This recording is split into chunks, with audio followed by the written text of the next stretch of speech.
আজানের সময় আকাশের দিকে তাকে একটি দোয়া পড়েন, আপনার সব দোয়া কবুল হবে। আল্লাহর কসম করে বলছি, আল্লাহর কসম করে বলছি, পরীক্ষিত আমল এগুলো শেয়ার করে দিবা। তুমি আমল না করেও সওয়াব পাবা তোমার একটা শেয়ারে। এটি যদি শুনে অন্য কে আমল করে তুমি আর সওয়াব পেয়ে যাবা। আজানের সময় যখন আজান হয় তখন আমরা কথাবার্তা বলি, এগুলো অনুচিত। আপনি আজানের সময় আকাশের দিকে তাকিয়ে একটি দোয়া পড়বেন। এই দোয়াটি আমরা অনেকেই পারি। এখন বলবেন হুজুর কমন পড়ে গেছে দোয়া। আমরা অনেকেই আল্লাহ তাআলার কাছে এটা ওটা চাই, কিন্তু সঠিকভাবে চাইতে জানি না।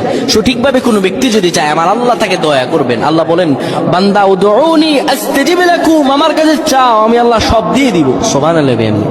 যখন আপনার আজান হয়, আজানের সময় আপনি আসমানের দিকে তাকান, তাকিয়ে আপনি বলুন, পড়তে থাকেন আল্লাহুম্মা আনতা রাব্বি লা ইলাহা ইল্লা আনতা খলাকতানি ওয়া আনা আবদুকা ওয়া আনা আলা হাদিকা ওয়া ওয়া'দিকা মাসতাতা'তু আউযু বিকা মিন শাররি মা সানা'তু আবু'ু লাকা বিনি'মাতিকা আলাইয়া ওয়া আবু'ু